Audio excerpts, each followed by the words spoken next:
Hello again. Fancy meeting you here. Straightforward week this week, week 3, continuing on with the Popkin book. Reading response for chapter 4 is due Wednesday. There's a reading quiz on chapter 5. It's on Friday. You've hopefully seen in the announcement message that the quiz that was scheduled for today has been canceled. This lecture, though, is still very important for your reading response for Wednesday. So it's not like this is just a totally extraneous thing. It will be very helpful for you. Most of what I'm going to talk about in here is on chapter 4, but I also talk a little bit about 5 at the end and try to put this in context of the course. Chapter 4 charts the rise of academic scholarship and nationalist history. Over the last couple of weeks, we've been on this breakneck survey of history writing up through 1700s, up through about 1800. And history has been about timeless truths. They've been about cyclical histories, where your empire was on that timeline, linear religious histories. They've been stories of human progress. We just got done talking about the Enlightenment. Big picture, universal history approach, right? That's what history was for, looking at all the histories, trying to incorporate all the people, trying to figure out how everyone's kind of part of this plan or system, and what does it mean? Over the 1800s, the 19th century, history fundamentally changed, and we're still living with the legacy of what happened today. Not just how it was written, although that changed too, but how it was conceived, how it was executed, what people thought it was for. What's changing? Popkin outlines 3 things in an early chapter and then kind of talks about them throughout, but there's no clear sections on these points. But I think they're worth highlighting here, even though he doesn't give specific attention to them later on in the chapter. 1 is specific emphasis on historical individuality, right? Moving away from these Enlightenment universal histories. As Popkin puts it, historians in the 19th century argued that change was the essence of reality. So to understand the world and why it changes at all, you need to look back to history.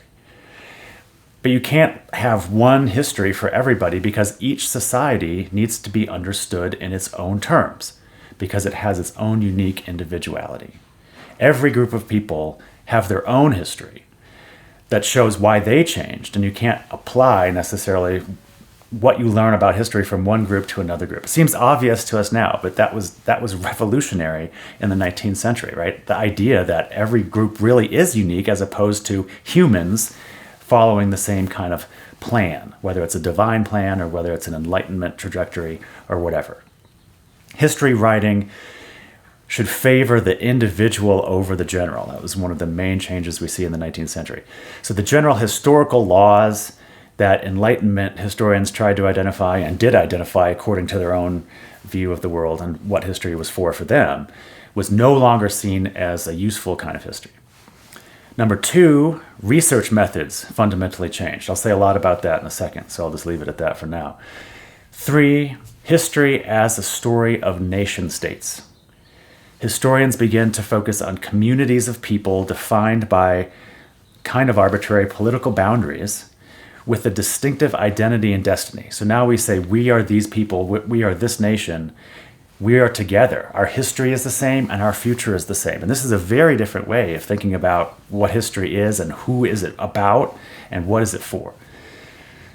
So on this point, we have to think back a few chapters where Popkin gives a few examples that totally contradict this. It seems like, haven't we already been talking about sort of local communities to some extent? Didn't medieval, to get back to the quiz question that was kind of a disaster from a little while ago, didn't medieval clergy write histories about different groups of people, trying to work them into a Christian tradition and thus create a new Christian tradition? Yes. Incorporating peoples that were around but outside of the Roman Empire, Gauls, Goths, Visigoths, pick a barbarian tribe. They had their own unique histories. They had their own unique customs, right? We've seen this before. We read about the Venerable Bede, writing the ecclesiastical history of the English people, about the uniqueness of the English people. We read about these because they were exceptions. They stood out above all the other histories, or they stood out apart from all the other histories that were being written. That's why we read about them. So even though it seems like we've seen this before, we have, but what they were doing, trying to write unique local sort of histories, that becomes the norm. That becomes the standard in the 19th century, except these unique local histories are not about sort of tribes or regions, geographic regions. It's about the nation. Okay, more on that in just a second. What's driving some of these changes? Historical change is always complicated, and it's always depressingly reductive to try to say, well, here's the couple reasons that were most important, right? There's so many things happening. But if you can only say one thing about what's driving changes to how history is conceived in the 19th century, revolution, particularly French and American revolutions. 2 points in particular to make about how these revolutions affected how historians were working. Obviously, there are lots of classes just about these revolutions, so we're skimming over 99.99% of all these details because we're just talking about historical writing. One of the major changes in how historians conceived of what they were supposed to be doing in their work is to think about how history was done and brought about by ordinary individuals. The storming of the Bastille, the French Revolution, the idea of the people rising up. There's a lot of debate about, how much was this bottom up, how much was it top down, how much did it spread out from the middle. We don't need to get into those debates. But the idea of history from below, you're not just focused on the kings and the aristocracy and the popes and so on. You're thinking about what are individual people and their collective power doing to shape history. That's a very different way of approaching how you're going to research things, how you're going to write stories and tell histories about a group of people. The French Revolution, just to make it a little bit more concrete, welded French people into a self-conscious community. The French people did this. This is the stories they told themselves at the time, not the histories. This is what was going on in their world. We are changing things. We are rising up. We are overturning the government to create a better nation for ourselves. And so these revolutions gave new impetus and new importance to the ideas of a cultural nationalism. We are a shared culture. We have shared histories. Different groups have different traditions, and they should maintain their different traditions. We have ours. We protect it. Other people, we don't want them to steal it. We like to spread our stuff because we think it's good, but we have to give it to them. You can't just take it. It's ours, right? Cultural appropriation is a very tricky thing these days. Maintaining distinct identities through nations. And we see here, and we've talked about this on and off, we're going to talk about it a lot more, especially in the next couple of weeks. We see here how history is creating and cultivating identity. So after the French Revolution, after the American Revolution happens, being part of that, even just as a citizen who had nothing to really do with it, being a part of that nation at the time makes you part of that community, right?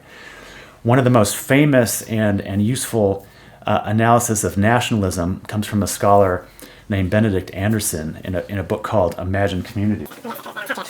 Here we go.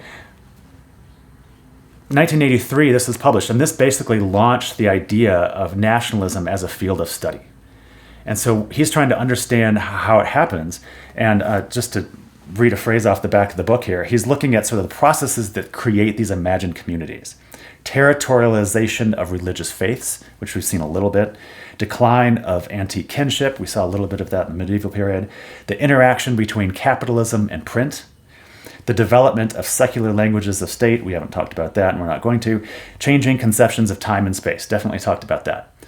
The point here is that all of these processes are huge historical processes, right? So this is where history is giving us sort of a lesson about how nationalism is born, but the reason nationalism starts to be born is because of historical writing in the first place. So there's this very much kind of this yin and yang sort of symbiosis between how nationalism comes about, created through history, and how nationalism starts to create a different kind of history as well.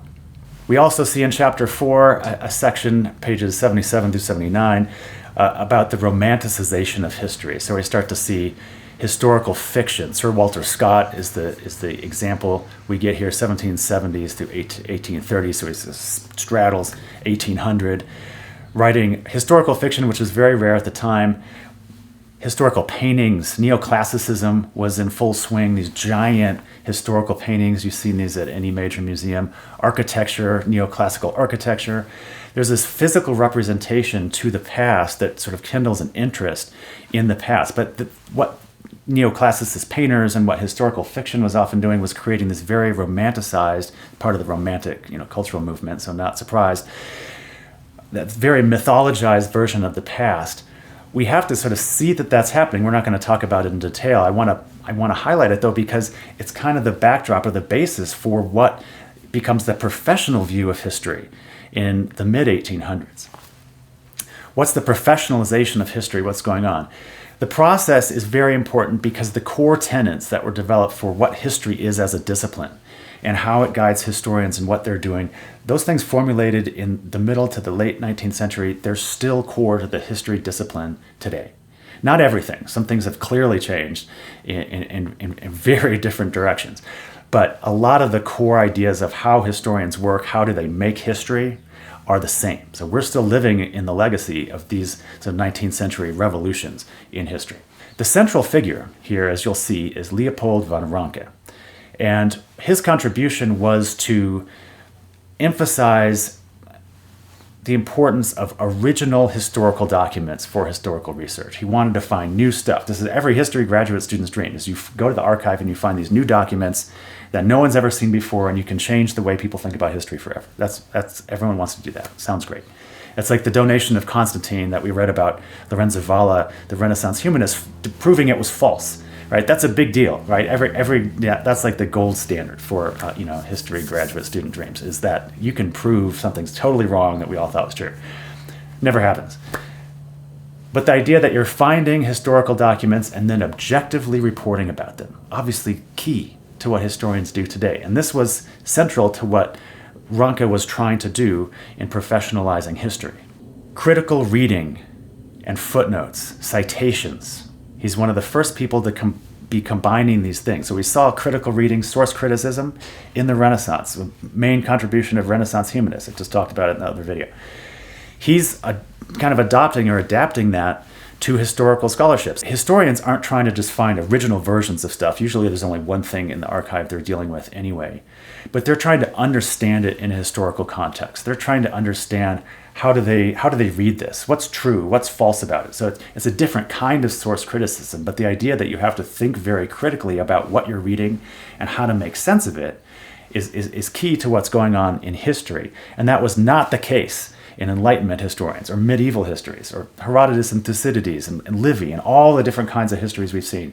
The idea that you had to go back and do archival research and report objectively and cite what you're doing, that had never really been done before. You can find examples of citations. You can find some archival research. You can find some objective views of history. It's not that these are all completely new, but they're becoming central and essential to what history is. History as a discourse about the past.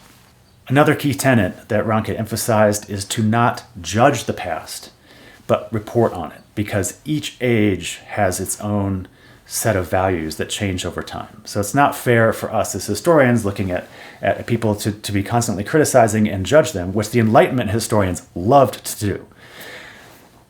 But a good historian, according to Ranke, is going to report on what was going on and make the reader understand why a person's actions and writings and so on made sense within their world. Right? Again, another key tenet of modern historical work. Research seminars, the way history became a discipline, an academic discipline, the way you train people to go do history became formalized in the mid-19th century. Ranke was central to this. Obviously, it takes a lot of people teaching at different places, and it sort of spreads out. Study original sources, make an argument, subject your argument to the criticism of your peers in a seminar, orally, but also publish and have peer review about publications, create professional journals, professional societies. All of these things are happening throughout the second half of the 1800s that are giving rise to the modern profession of history. All of these things I just mentioned, like reading sources, citing. I mean, you've all seen this in history classes already, and you're like, this is common sense. Like, yeah, it's only 150 years old. Another thing that was sort of the part of the revolutionary part of history in the 19th century, studying history in its own right became important. Studying history didn't have to be in the service of some other goal, as it typically was. It becomes a legitimate professional pursuit. It had been seen, as Popkin outlines, as a body of literature. History writing was a body of literature relevant to what? Philosophy, right? Understanding humanity, understanding the human condition, which is obviously what a lot of branches of philosophy do. So history started to have a new status in society. You started to have professional historians, people that paid to research and analyze sources and write about them critically. That's what Popkin means by a changing conception of history. It has a whole new purpose, a whole new status in society. Obviously, history as a discourse about the past is not new, but when you're changing how it's done so much, so quickly, you can see how there's a major inflection point that we need to really appreciate here. We get a lot about nationalism and historical scholarship in Chapter 4, and this is very important because it has a lot to do with what we get in Chapter 5 and actually going into next week and well, the rest of the course, frankly. Ranke's creating a professional historian in his graduate seminars. What do his students go on to do? What do they go on to write about? German nationalist history. In France, we see how histories written at that time start to show the democratic ideals of the French Revolution were not some abstract principle that people were fighting for, but were reflected in the spirit of the people. That's what the histories about the French Revolution started to say. So histories became a story of the formation of this spirit and kind of a build-up to the revolution.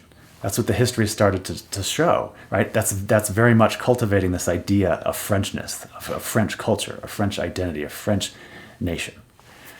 It's also partly a creation of myth history, the sort of mingling of myth and history. Very well researched in the sense that there's archival sources, there's citations, there's peer review, there's criticism, there's all these things that make history modern and professional, except it's obviously very cherry-picked, right? And so you're getting these histories. I keep using quotes all the time because these terms are so complicated, but I hope you understand why I'm doing it. Their history and their myth, these sort of national creation myths about France, about America. They're both history in the sense that they're following these professional standards, but they're also mythological in that they're telling a particular origin story as well. There's a very important point on page 89 as to the relevance of historical writing. Writing history, it can seem at times just sort of completely auxiliary to the reality around us. Popkin tries to illustrate how a lot of historical work done in the late 1800s to support German nationalism, stuff that Ranke's students were doing, and thus support German identity and heritage. And these things seemed harmless enough at the time. I mean, historians can go back and look at the history of their country and their people and say, here's what we did and here's how great we are. That seems fine, right? I mean, people do that now. We'll continue to do that. So what? That history, that work, those histories were later used very directly to support policies that led to World War I and later supported Hitler's rise to power and justified it. This isn't to bash German historians for wanting to write glowing histories of their own people. Germans were doing that, French were doing that, Spanish were doing it. I mean, everyone was doing this kind of thing as well. People continue to do it, that's fine. The point is that the changes in historical methods that we're talking about, the way history is done, how it was conceived, of what it was for, history, what was it for? These things, it's not that they're just going in and out of fashion and they're kind of sort of trivial, right? Like bell bottoms or skinny jeans or other fashion things that sort of come and go. What historians produce has serious implications for people's lives. On a big scale, when people are using histories to justify certain political policies or using histories to justify war, using histories to justify sort of social agendas, it affects everybody. You don't necessarily see it every day, and this is why historical distance and historical research is so important. It allows us to see where histories are being used, sometimes in not the best ways, because that's obviously continuing to happen, even if we don't know exactly how it's happening today. We know it still is, and we need to be thinking about it. We need to have our antennae out, trying to figure out when that's happening. Lastly, on Chapter 4, pay attention to the section on Karl Marx. We're going to talk a lot about Marx at the end of this class when we're reading our last book, 7 Cheap Things. It's pretty explained in Popkin, so I don't feel I need to do much with it now. Obviously, from Marx, if you know anything about him, you'll know that he's using history to see the entanglements of economics and social structures, especially class dynamics, institutions, and how they affect individuals, people's lives. And it is literally impossible, in my opinion, to overstate the importance of Marxist thinking on historical scholarship. Even if you don't agree with his conclusions, and a lot of historians don't. They can poke holes in his argument. They can say he's cherry-picking evidence, ignoring these other things. He's being too simplistic about certain things. He's making too much a big deal out of these other things. Whatever. Even if you don't agree, you can't not address his ideas about how things work. You can't not see the world through a lens of class struggle and accumulation of capital and modes of production. You have to address those things because they are so embedded in historical discourse now. We read about a German philosopher Hegel and his idea of dialectic. I'll again, leave that in the book. It's, I think, clear enough there. I want to give one example of what dialectic might be. He doesn't really give any concrete examples. The general idea is that there's opposing forces in history. And so anytime any one thing starts to happen in history, you have to recognize the opposing forces automatically happening at the same time, which is a little abstract and hard to get your mind around. But here's one classic example. You can talk about freedom in history. It's a dialectic. There's these opposing forces of freedom. Think about employers and employees. Employees want freedom. They want a stable job. They want safety at work. They want reasonable hours. They want reasonable time off. They want some sort of assurance they're not going to be cast aside if they get injured working on the job, and so on. They want freedom to live their life through their job, right? And they want their job to be reasonable. Employers want freedom to do whatever they want with their business, right? That's their job, is to grow the business, make more jobs, make more money for shareholders, or whatever the dynamics are. Well, this idea of employees wanting more freedom in their sort of non-work life and employers wanting more freedom to do what they want with their business are at odds with each other. That doesn't mean there's no compromise, that they can't ever be harmonious, but there's a tension there. There's a dialectic there. There's a dialectical development that guides the history of capitalism because of employers, employees, because of workers and the modes of production and so on. So that's one example, just to get something in your mind about how there's these opposing forces. So you'll read about that, and we're going to read about that more later, so we can sort of absorb it over time. Chapter 5. Pretty straightforward. I don't need to say a lot about what's in it. The theme for the chapter is how the scientific history that gets described in chapter 4 that I just talked about gets harder to justify in the face of conflicts in the 20th century. It also maps out a lot of overlap between emerging social sciences that we also start to see in chapter 4 because they're growing very strongly in the early 20th century. So the basic idea for the chapter and how it fits in the course is this. It's almost like a gateway chapter between chapter 4 and chapter 6, but it's very important, but it's sometimes good to just get the arc real quick. So here's my attempt to provide that. In the 1850s, people are thinking that science is objective and gives us truths about the world. And by the way, no, neither one of those is true. If you don't believe me, take a class from a historian of science or historian of medicine at UNM. There's a bunch of us, and we'll set you straight. But in the 1850s, that was true. Science gives us objective truth about the world. Some historians, like Ranke, tried to refashion history into a science in the second half of the 19th century. Source criticism, archives, citations, etc., all the stuff I just mentioned. Because it's becoming more scientific, is therefore becoming more objective and truthful about the past. At least that was the goal. Then, a little while later, a couple of generations later, World War I. Horrific slaughter on a global scale. People had no idea how to explain this. They had no idea it could even happen. Historians are called upon and feel compelled to explain this. Why did World War I start? Still debate of scholarship. Lots of national rhetoric, lots of national histories that explain who's at fault, who's justified in their actions, whatever they did before, during the war, or after, who's right, who's wrong, who's entitled to what. How to resolve all these competing claims? Historians need to sort this out. So the idea, and they can't, it still can't, the idea that there's a historical truth to be discovered through rigorous research becomes increasingly absurd. It's obvious that so much of history and what we consider to be true history is actually a matter of perspective. Then, a little while later, World War II. Again, horrific slaughter, global scale. How can historians explain what happened? Now, the question isn't who started it. That's kind of the main question of World War I that scholars debated for a long time. It's pretty clear who started World War II. How did that situation come about? How did it go so far before anyone did anything? Obviously, these are all conflicts between nations. We're talking about Germany and Italy and France and Britain and Austria and the US. Less obviously, but maybe more importantly, because of the new nationalist histories that were being written starting in the late 1800s, moving through the 20th century, the wars were also conflicts between national histories. And this is again a sense of why historical writing becomes so important.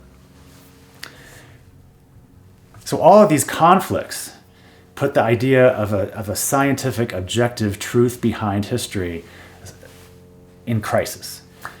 What was supposed to be easily objective and truthful and for understanding the present through diligent research, it was proving anything but that.